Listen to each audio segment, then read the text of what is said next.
Okay, I want to bring you back a little bit to some of your early television work. I know that you worked on a few series when you were a camera operator. Can you talk a little bit about that, particularly Batman? Well, actually, I was an assistant cameraman. I was just starting then. That was probably one of the very first jobs that I had was working on Batman. Now, I didn't spend a lot of time on it. I was there probably maybe 5 or 6 episodes, but long enough to see a lot of guys in tights running around, and that was, that was fun at the time. And we used to cock and Dutch the camera and back and forth, and we used to always have such a marvelous time on that because everyone knew that the spirit of the show was cartoonish, and I think that bred a camaraderie amongst the people to allow for a great deal well, essentially, for lack of a better word, frivolity. I mean, it was really fun to go to work on a show like that because the actors apparently had no ego, and so they were practical jokesters, and you would have these wonderful crew members who at that time tended to be older. I was probably around 25 years old at the time, and so everybody at least was 40 or older. So I thought to myself, this is very interesting. And everybody had a kind of a paternal interest in the younger people that were on the set. And so there wasn't any kind of jealousy, and they were all very helping, and it was really remarkable. And I mean, the first time that I recall ever seeing a crane was on that show. And it was very impressive to me to see this big arm rising into the air with this huge camera on top. And then unfortunately we had an accident that particular day. Someone had failed to attach the camera properly to the head, and it was one of the assistant cameramen who was in charge of the camera.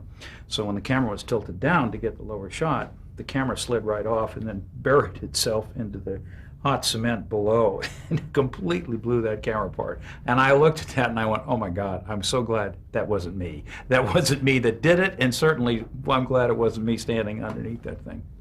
But it was great fun. You know, we shot it at Desilu. No, we didn't. It was Culver City Studios is where they shot Batman, and it was a delight working on that. And then I used to shunt back and forth because I was essentially a Fox employee to Peyton Place. And so we used to, the DP and the director used to spend the majority of their time orchestrating complex shots with the dolly. And in those days, it was very difficult to move the camera as energetically as they had accomplished. Because one, the sets had to all be refloored in order to accommodate the dolly to move smoothly, because it was impossible to essentially lay board for the number of shots that needed to be done. In any one scene, the directors would stage 25 to 50 moves on the dolly. That's almost an impossible number, and I've never been on a show subsequent to that it had anywhere near the number of moves that had to be accomplished on a dolly. So it took absolute coordination between the dolly grip, the camera operator, and the assistant cameraman who's pulling focus in order to make any one particular shot. And it was really interesting to watch this happen because the camera would dolly from room to room, very much as something that we would take advantage of today as with a Steadicam. But in those days, we were doing it on a dolly with this big camera, and it was the most impressive thing, and I've never forgotten that. I thought that with all the technology we have today, we still could not duplicate or even actually be any better than some of the moves and camera floats that we used to do on a show called Peyton Place. What kind of cameras were you using at that time? BNCRs, which was a rack over, well, this was before the BNCR. We were using BNC rack over cameras. The operator wasn't looking through a viewflex system. He was looking through a monitor or a viewfinder attached to the side of the camera with cams, and it used to offset and move depending on where the assistant put the focus. So in the distance, he'd have to compensate by panning this way a little bit and then panning the other way as actors would move forward. So he wasn't actually viewing the image through the lens. So what he was using was a parallax offset, which was a technical word for, I'm guessing. So at the end of the shot, he would immediately rack the camera over and put it in the viewing position. At that point, you can actually look through the camera, but you can't shoot it that way. And so it was just on that verge of, in the mid-'60s when the reflex viewing systems were starting to become commonplace in studio production cameras. Up to that point, the majority of the work done in studio cameras was with the offset finder. And it wasn't until the Airflex became very popular in the mid-60s, the 2C with the reflex viewing, that other cinematographers and camera manufacturers started looking into the idea of a reflex system. And so it wasn't long after that before Panavision jumped aboard and we had the PSR. What about the lighting at that time?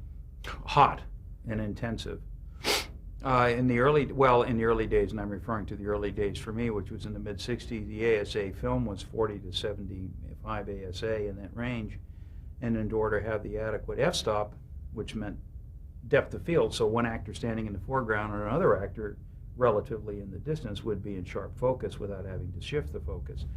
The Hollywood pictorial style dictated that there was depth of field so that all actors could be seen in focus. There was a glossiness to these particular images in the pictorial periods, and so in order to do that, you'd have to have high quantities of light. And we would work frequently, when I was working with Leon Shamroy on a few movies, we'd work at 500, 600, 700, 800 foot candles of light, which is an immense amount today. When you walk on the average set today, you're looking at 25 to maybe 50 foot candles of light in that measurement. So this is 8 to 10 times, 20 times more light, and you could really feel it. You get close to one of those lights as you're walking by, and you can really feel the heat. I mean, you'll burn yourself. And it was not uncommon for actors to complain for, very quickly being under those lights, into those intensities. So makeup was constantly around because they were just taking sponges and, and cleaning them up because you'd sweat like crazy under those conditions. But it was fun and interesting, and as the film got faster and force developing, which was pushing the film, an additional stop to gain exposure latitude became commonplace, then, the light level slowly dropped, and now to the point today where essentially you have to have a white cane on the set to get around because there's absolutely no light, but yet you have remarkably good image. Well, you had talked about becoming the director of photography for Mrs. Columbo. What does define what a director of photography is? Well, and it's the closest association I can make is that it is essentially responsible for image capture of all elements of the film. He is responsible for coordinating the lighting with the director in terms of emotional content of the scene, to try to advance the story with composition, camera move, and lighting so that it conveys the story most effectively.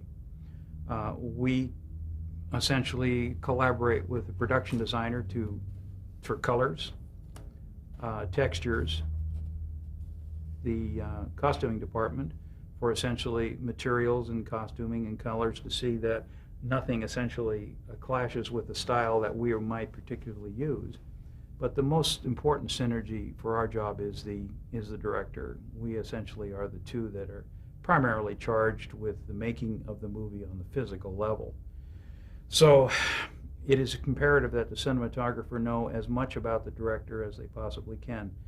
Hence, there is usually a lot of DPs have long-standing relationships with some of the directors they have because they've developed shorthand over the years in which they can communicate.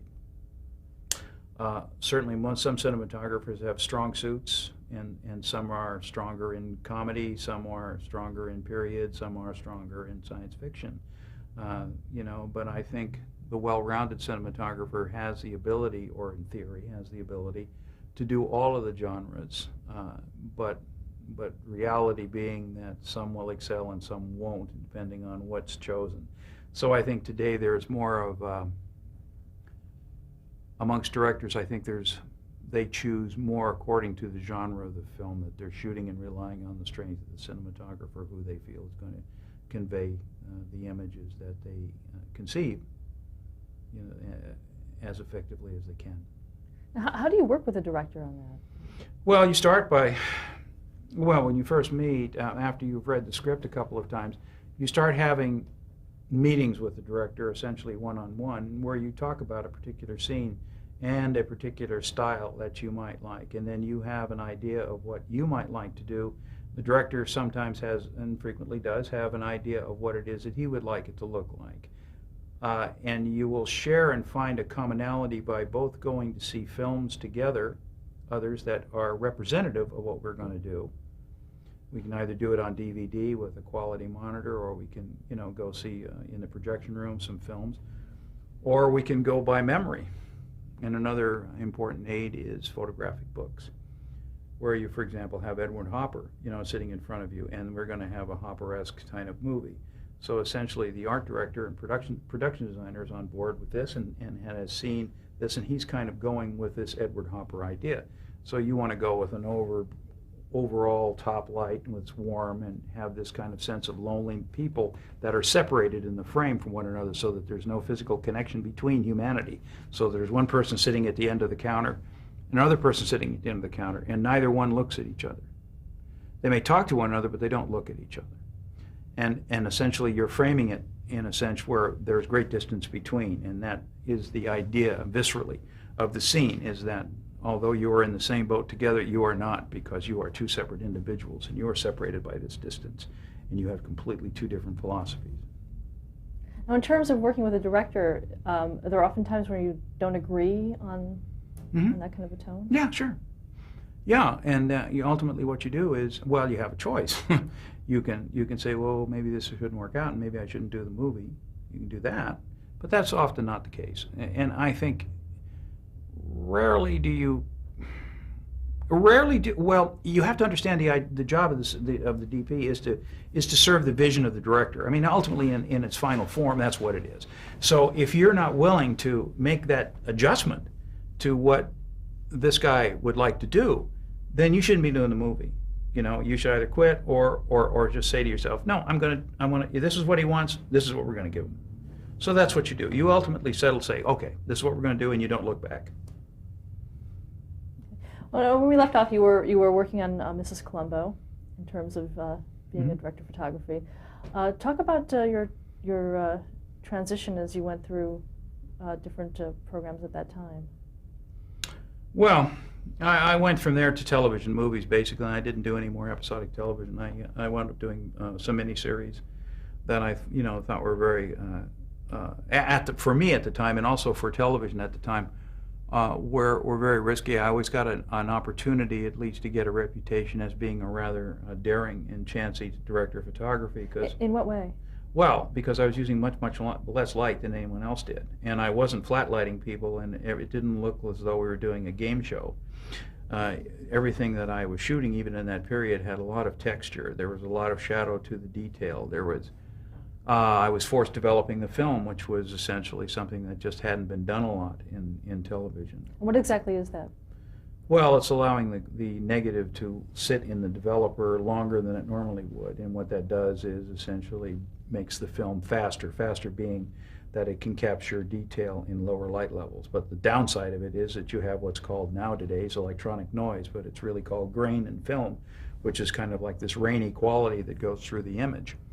So I was balancing that and then doing these very interesting things with firelight and stuff, and I relatively got a reputation as being kind of a new guy on the block with this kind of a new visual style, and so I became very popular in doing television movies, during the 80s. And I got a lot of small features, Underground Aces with Bob Butler, and Underground Aces was a story that we did 12 weeks in a parking structure underneath the Hilton Hotel at LAX Airport, and it was with Melanie Griffith and several other young actors whose names escape me at the moment. And it was an experience that I'll never forget, because they had Fuller's Earth spread, which is a finite dust used primarily in westerns, strung out on a road. When a horse goes down the path quickly, the hoofs kick up this dust, and it's called Fuller's Earth. It's used as a method of visual stimulation. In other words, a horse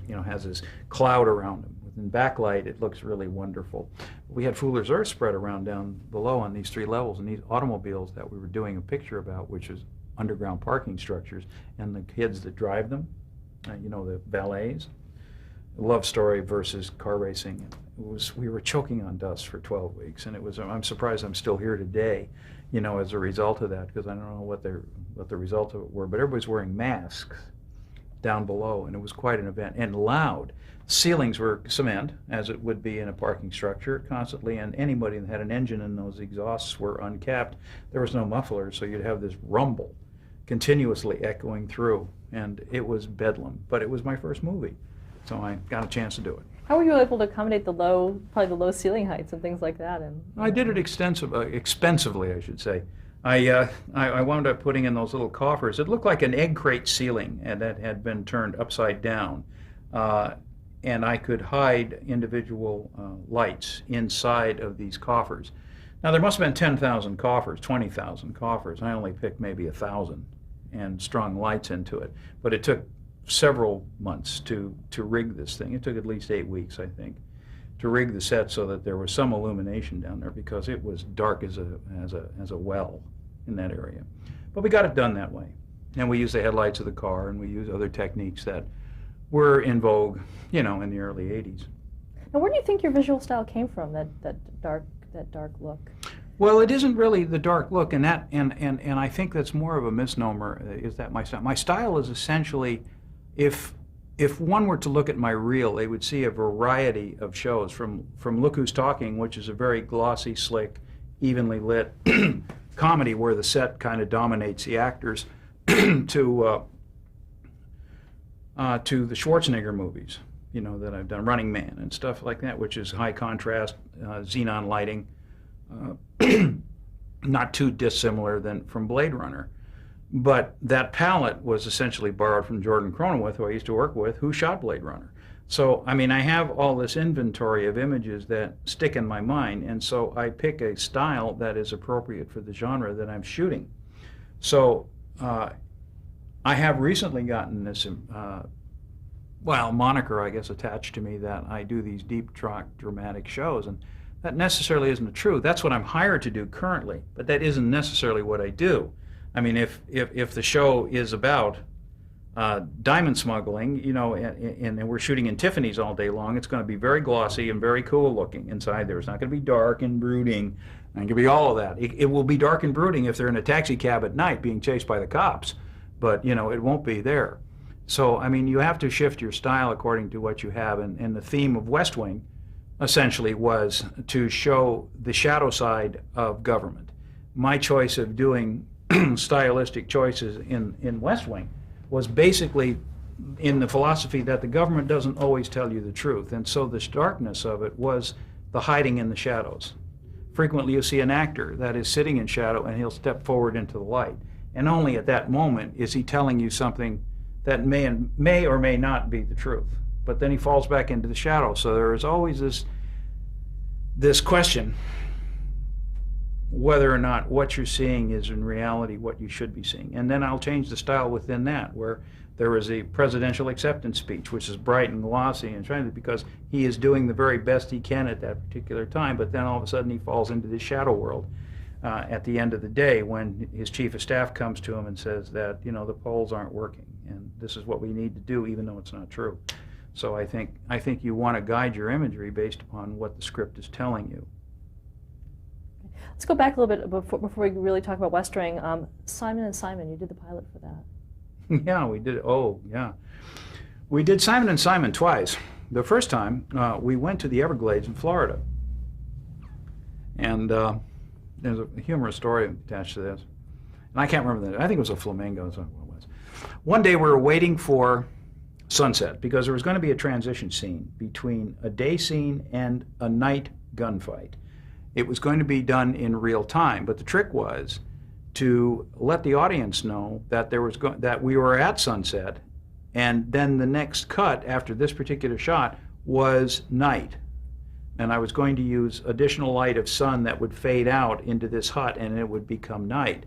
But the important transition was to shoot this particular transition shot as the sun was sitting on the horizon. The ball actually had to be dipping slightly below the horizon, and only a little bit of the sun was up. So it was clear in the audience's mind that this is sunset and it's about to be night. Well, we had been setting up for this shot for 3 or 4 hours because it was a transitional, very important piece. And the start of the shot was 90 degrees to the left. We were looking at the jungle, slightly up. And the idea was Rick and AJ, the two actors, were going to come flying through the brush in a Jeep, land in the foreground, make a sharp left, and head down the beach. And the camera would be here, the beach, almost center frame, there slightly on the left, and on the right is the ball of sun slowly slipping into the horizon. Everybody would get the idea. Great. At the last minute, Corey Allen, who was a director, had a thing about putting wildlife in the shot. And not a bad idea. But because it is Florida, it's the Everglades. I mean, alligators, flamingos, anything would be great. You know, they just wander around. It's part of the flavor of the art direction of the piece. But this is now 2 minutes before the sun is resting on the horizon. And I'm starting to get nervous because I got to go. And all of a sudden I'm going back out and Corey goes, Tom, he says, we got to put some wildlife in the shot. And I said, no, not now. I mean, you know, by the time we put the wildlife in the shot, because the Wranglers didn't have anything, you know, and he said, no, I think I can. And I said, okay, but you understand, in 2 minutes, you got to go. He goes, okay, yeah. He gets the Wrangler, and he gets this flamingo. He sticks it in the foreground, and I'm looking this way. Flamingo's over here. I don't see the flamingo. He's going to be in the shot when we pan, and the Jeep goes around. And to keep the flamingo in position, they put some monofilament around his neck. One up here and one down below, and they strung it out on either side. You can't see the monofilament because it's transparent, and if we do, we use a technique in post that we can remove the wires. Well, it wasn't thought out clearly.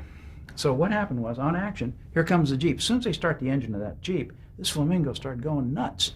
And it comes through the brush, it lands in the foreground, the camera pans, and here's this flamingo, and it looked like an animated cartoon. The two monofilaments had his neck stretched in two different directions. So his head was twisted one way, his neck went out this way, the bottom went out this way, and he was off the ground and his feet were going like this. But he wasn't going anywhere because he was held by the monofilament. And he was digging a trough and throwing sand in the shot, you know, up in the air. And it was the most hysterical image you ever saw. The guys land in the Jeep and they take off, and here's this duck. I mean, this thing going like this. And the sun goes like that. Of course, no shot. You know, we had to come back 2 more days in order to try to get it. Corey and his birds. No, did the flamingo make it into the subsequent shots? No, we cut him out because every time that Jeep would land next to him, he'd go crazy, as any wild animal would, you know? Oh, and it was hysterical. But you have to have seen that shot. And when they saw it in dailies at the studio, they just thought they were going to send a net out there and just throw everybody in it. They thought we were crazy. Now that was the pilot for Simon & Simon. What kind of look were you going for? Blue and green were the 2 primary colors that we were using in that particular show in order to try to convey the sense of openness, and that was the original pilot that I'm talking about, the one we did in Florida, blue and green, because those were the 2 primary colors of the area. So we used those and everything. We used it in costuming, and ultimately those are the same colors chosen years later for Miami Vice, and they used a little more peach than we did. But that's what we were looking for. We're looking for a clean, kind of open image to convey, you know, the blue skies contrasting against the green jungles and villages and huts and stuff. But then we came back because the pilot didn't work. There were some character issues that they didn't like, and they didn't change the cast. We shot it again, but this time we went to Mexico. And we shot some of it in Ensenada, and then subsequently we shot some more in San Diego. But essentially, we tried to keep the Spanish look, you know, and the Mediterranean feel to the whole show. Let's talk about the X-Files, 1993. How did that come about for you? Well, I had been doing a fair amount of drama by that time, and X-Files was, at that point, conceived by Chris Carter, who was the executive producer, wanted to do a show that was grounded in reality, but at the same time, science fiction. And I think by what he meant by that, and the way the director and I interpreted was that it had to look realistic and not as science fiction-y as X-Files ultimately looked. Because we had a more grounded feel to the reality of where these people operated. In other words, we weren't using great big shafts of light, except in the moments when, in the pilot, the spaceship, the theoretical spaceship, was landing and, you know, doing its little dance around, because that was a legitimate reason. So we took somewhat a more sterile look at what the FBI was and what this counterintelligence and UFO gathering thing might be, without pushing the imagery so far into the science fiction that it yanked the audience out of it. I think we were successful in doing that. The pilot didn't have a substantial budget. It was about, they had no idea that the show was going to take off and become what it had been. And I think most of the episodes were 4 times the budget of the pilot. But we shot this thing in Canada. And on the very first day of shooting, when we arrived, I had lost a key grip. He stepped in an open grave and broke his leg. Now, that was a real loss to us, because when we had gone up to Canada, there were so many shows shooting in Canada at the time, they had no crews left. So essentially, by the time we tried to staff our particular show, we were down to retirees, invalids, veterans, you know, aliens, you know, that whoever, kids, and whoever we could get. And I had, you know, a terrible time with the crew, because they just simply had no experience. But I did have a key grip that had a number of credits, but he was, you know, essentially, you know, older and retired. The very first night of shooting, we were shooting in a graveyard, and it was an open grave, and no one had marked it. And he was walking along, and he stepped into it, and he broke his leg. And so here I was now without these people, and it was quite an event. I'll tell you, we had one shot in which we had a mount on the side of a door of a car, which was very simple. You put a hostess tray, very much like what you'd serve hamburgers on, and it was strapped to the car, and the camera is focused on the 2 actors, and the car drives away, and it's on battery pack, so it's self-remote. But as soon as it hit the first bump, and it was just a little small speed bump, they were only going about 7-8 miles an hour, the whole thing jumped up and fell off. The camera broke, lenses went everywhere, stuff like that, and I just went, oh my God. I think at that point, I think I really wanted to quit. And the producer said, you can't quit. He says, you gotta stay. You know. So we got through it, and we had, and we spawned essentially a show that went on for I don't know how many years, 8 years, and I think it became aggressively more visual, you know, as the show progressed. So, you know, it was really kind of a very interesting time. We'll talk about working with Chris Carter. How closely did you work with him? Well, actually, Chris on the pilot was very hands-on because of the budget issues. We had to create, you know, certain things that and bring him into the circle very closely to find out whether some of the things that we had envisioned for the show would actually work. So yes, we worked very, very closely with him. He was out on the set all the time, which was very unusual for an executive producer to be there all the time. But he was, because he'd be collaborating with the director on the script. But we didn't have much of a budget for visual effects, so there was a climactic scene in which one of the characters is swept up in a vortex of light. And we couldn't create the light really any other way than taking a parabolic mirror from a lighthouse, which we found. It's a huge mirror, it's about the size of this room. And we hung it from a construction crane over the top of a clearing. The clearing was probably 100 feet in diameter, removed of trees, so it looked as though this particular area looked as though it had been swept clean by an alien force. You looked around it, there was a circle of pines. And over and above it, hidden below, we took this parabolic mirror and hung it over the top of the set. And I took about 16 or 20 7K xenon lights, and I had them all on baffles so that the light was off. So at the beginning of the scene, the light was just normal cold exposure on these people. And as she walked towards the center of the clearing, wind started from an effects machine and started blowing the leaves in a circle. Now, in order to get the leaves to blow in a circle, without the use of digital effects, we had to use 4x8 sheets of Lexan, which you could see through, and they were stacked. So when the wind would hit them, it would curve around and come back at the lens, but yet not be visible to the camera. So those were installed, and we got them right. And then at the proper time, when I needed the beam, I would uncork the 7K xenons, and each of those would hit this parabolic mirror, which would concentrate the light coming right back down again. And it would slowly start to overexpose. As I revealed one light into the beam and then another light subsequently to it, it would get brighter and brighter. And the woman essentially would disappear because she would be overexposed. And you'd see the leaves, you know, blowing in a circle around it. So we did essentially all of that in the camera, and it was pretty impressive. Wow, did it work at the first time out? No, well, I mean, we had rigged the shot since the morning, and we didn't shoot it until the night. We had worked on it for 7 or 8 hours, and we didn't check the lighting. What we were doing was just checking the wind to make sure the things don't, because I can't light it until the actual darkness, so I wanted to see what the levels were, but it worked great. Let's stop there to change the tape.